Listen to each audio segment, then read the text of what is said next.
Eu tenho uma impressão seguinte, eu conversando com alguns amigos bolsonaristas, aquele raiz, aqueles que você fica até com medo, que você... Eu não sabia que esse cara era tão raivoso desse jeito, né? Ele cresceu comigo na infância de um jeito, mas o bolsonarista, ele é raivoso, ele vai pra cima, e destemido e tal. Ele disse pra mim, não voto mais em Flávio. Falou pra mim, uns 10 falaram pra mim, eu não voto mais nesse cara. Esse cara, depois do áudio vazado. E eu acho que vem mais bomba ainda aí. Sim. Eu acho que ainda vem mais bomba. Muito mais. Inclusive, Você ficou sabendo, né? Trancoso. Duvido de Trancoso, é verdade? Sim, eu tive muita gente que teve É acesso verdade? ao vídeo. É. Teve muita gente que teve acesso. Eu não vi o vídeo. Agora, quem viu, eu confio. Porque tem jornalista que viu, sério. Tem político que viu. Bicho, aí... E assim, muita gente dizendo assim, amigos, né? Que inclusive fiquei meio assim depois que eles... Não é porque votou em Bolsonaro, porque eu acho que a democracia tá aí para quem quiser votar. Mas assim, pelo jeito, pela forma, tá? E pela política, às vezes, rasa demais. E muita gente dizendo, eu não vou votar. Não vou votar. Esse voto é seu? Creio que será meu. E aí é bom se preparar, que aí eu vou pro segundo turno, por isso que eu falei. Essa pessoa... Essa desistência desse povo... porque assim... Você tem ideia de quanto? Eu tô falando, especialmente o eleitor de 55 para baixo. Isso aí. Esse eleitor, ele não tinha aquilo que eu te falei, o afeto. Ele virou bolsonarista e tal, mas o Bolsonaro não é o centro da vida dele. Ele vê o Bolsonaro como uma ferramenta útil que tem a ver com ele, os mesmos valores, vamos colocar assim. O filho não é visto dessa maneira. Um bolsonarista, como o antipetista, ele tem uma lógica de ir pra cima no enfrentamento da pessoa que ele considera um petista. Que é aquele debate que tem de domingo, uma família se junta, aí ele, o Lula é um ladrão, isso aqui é um vagabundo, não sei o quê. E que é a característica do antipetista. Ele vai pra cima do ponto de vista moral, ele faz um enfrentamento moral ao esquerdista. O Flávio retira qualquer condição de fazer isso. Então a sobrinha de cabelo roxo vai virar, eu tá. E esse áudio aqui? Aí o cara fica meio de pé quebrado. Ele fica meio de pé quebrado. Aí ele não consegue falar, não consegue passar os valores dele através do Flávio no debate.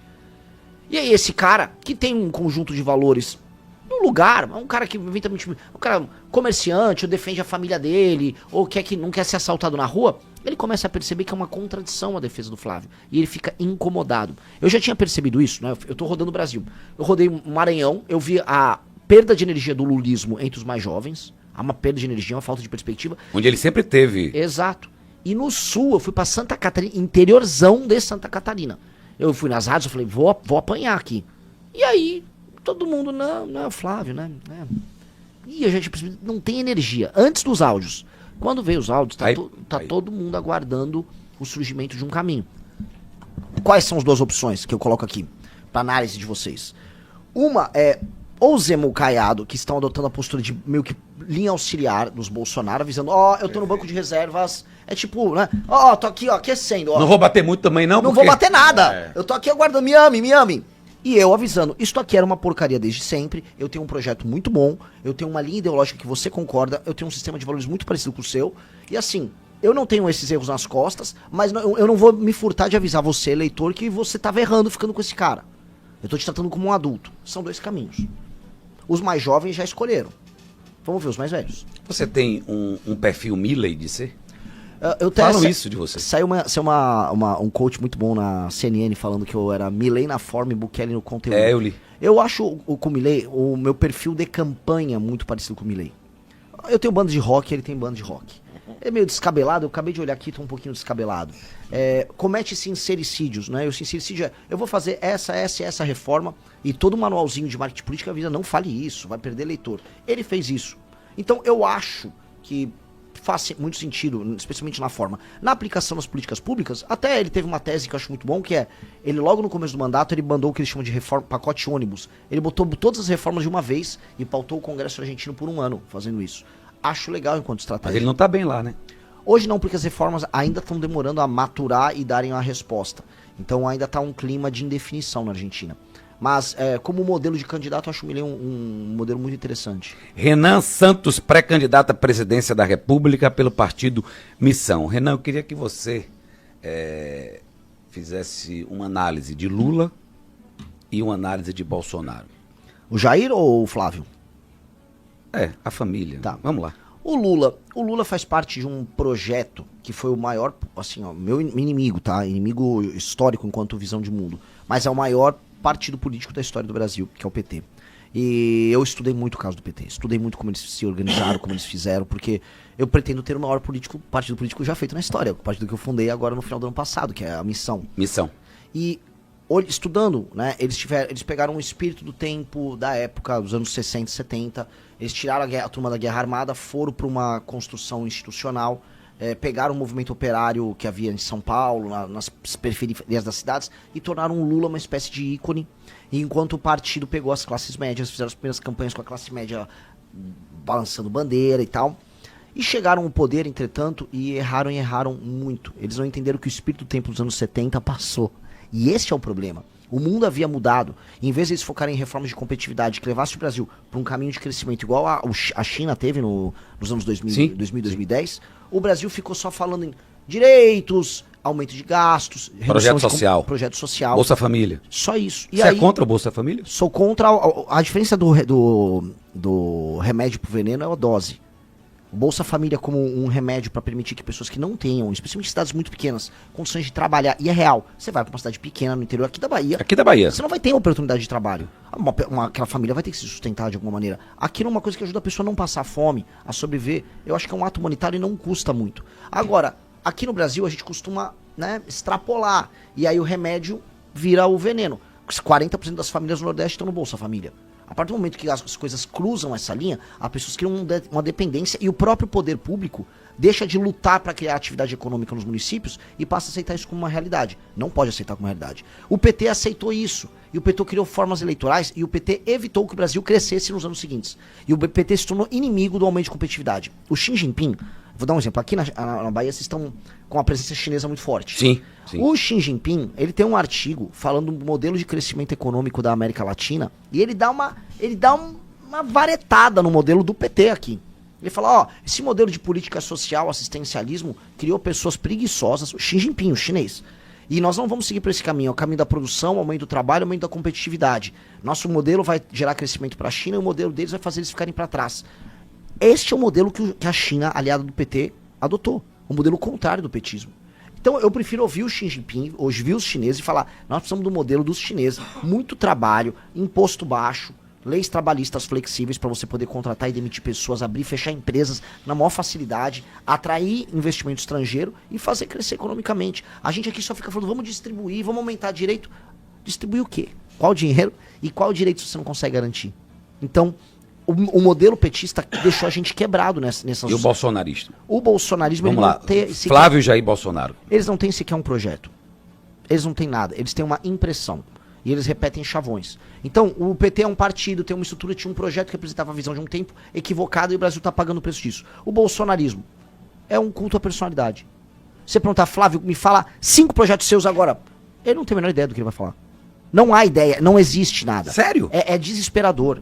Não tem nada. Não tem, eu conheço pessoas ao redor, não tem nada e não é pra ter nada.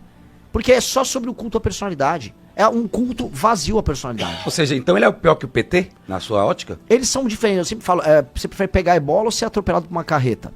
Porque o PT, ele erra de maneira consistente, regular e pensada.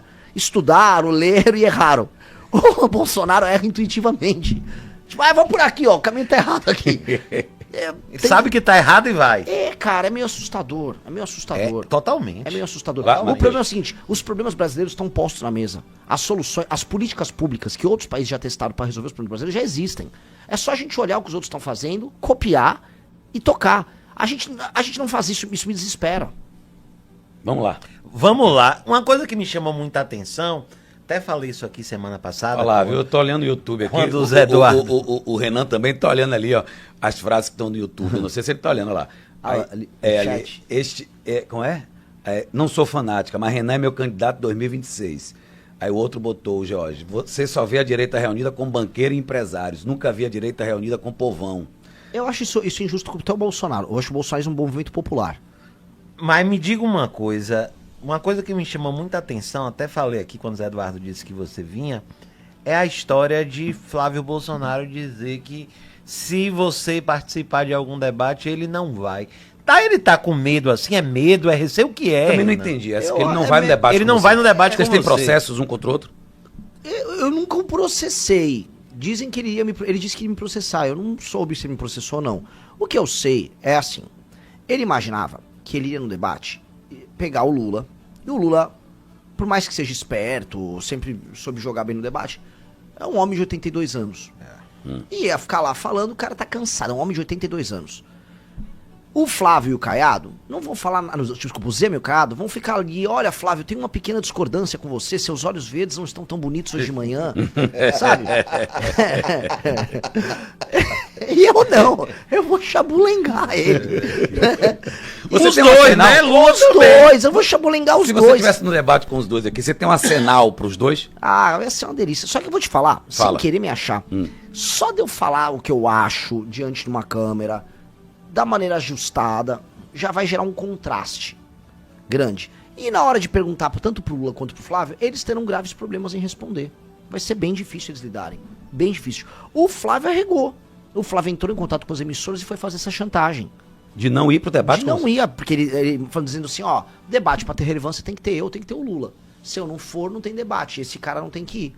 Aparentemente, as emissoras, então não vá. Vai ficar uma cadeira vazia escrito Flávio. Ah, tá, porque eu pensei O que... Flávio não tá com esse reggae todo, mas que ele tá achando que ele tá... Não tá com esse reggae todo. O Flávio, pra vocês entenderem, ele não vence o Lula no segundo turno. Não, isso já antes do escândalo tava bem complicado. Hoje, depois do escândalo, o Flávio não vence sob nenhuma hipótese o Lula no segundo turno. Então, o Flávio não é visto mais pelo eleitor antipetista como essa força. O Flávio virou um tigre de papel. Porque a partir do momento que todo o eleitorado entender que ele não vence o Lula no segundo turno, o eleitorado vai procurar outro candidato. É isso que vai acontecer. E as emissoras de TV que antecipam esse processo já sabem disso. E no Nordeste? Vamos lá, você falou da força do lulismo no Nordeste. Isso é claro para todo mundo saber, né?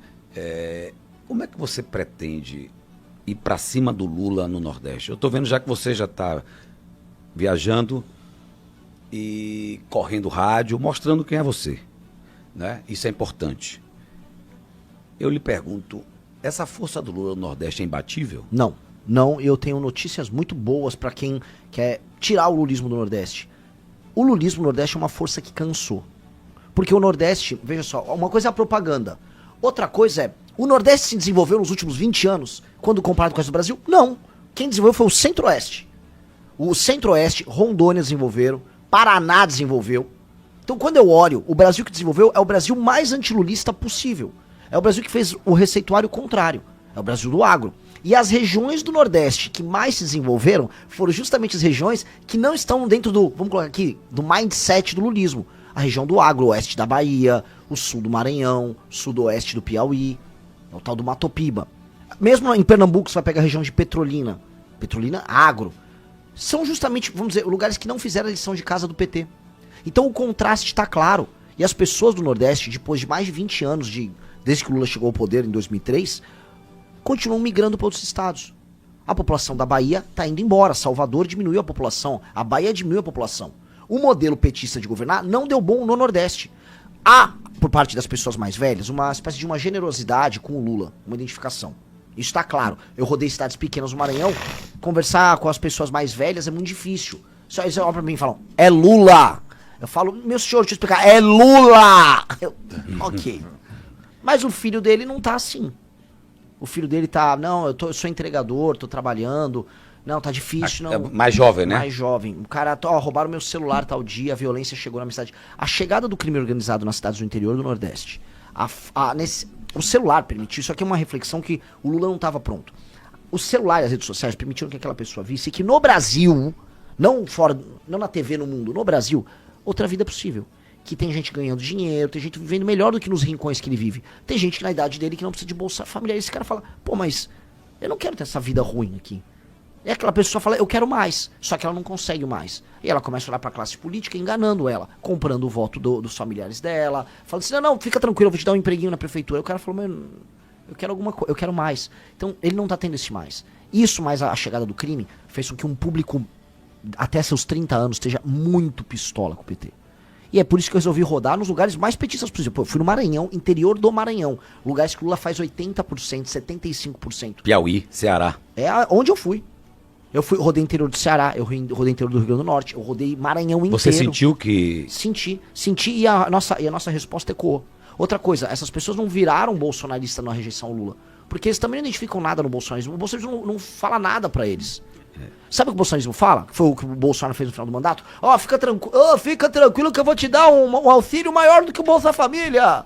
É tipo, entendi, uma disputa pra ver quem paga mais. E eu tô falando, cara, eu não quero que você fique no Bolsa Família. Eu quero que você ganhe grana e eu vou matar os bandidos que estão te assaltando. O cara, tá, esse cara tem um ponto. Isso faz sentido. Por isso que o Maranhão, eu já passei de 6% no Maranhão. Importante. Tem pesquisas municipais no Maranhão me dando 9, 11% no Maranhão. E entre os jovens eu tô passando a rapa. E vou passar a rapa em outros lugares do Nordeste. E eu tô construindo aqui o que vai me dar vitória no segundo turno, porque eu tô tirando o voto do Lula na casa do Lula. Tem uma matéria do Metrópolis que já fala, Lula está preocupado com a equipe do Lula, no caso. Sim, eu vi com isso. o crescimento do Renan dos mais jovens. Na base dele no Nordeste. Eu tá aqui é um problemaço pra ele. E é da vida, né? Gostou do vídeo? Então se inscreva no canal Poder da Onça, toque nas notificações e deixe o like. O futuro é glorioso, amigos. Até breve.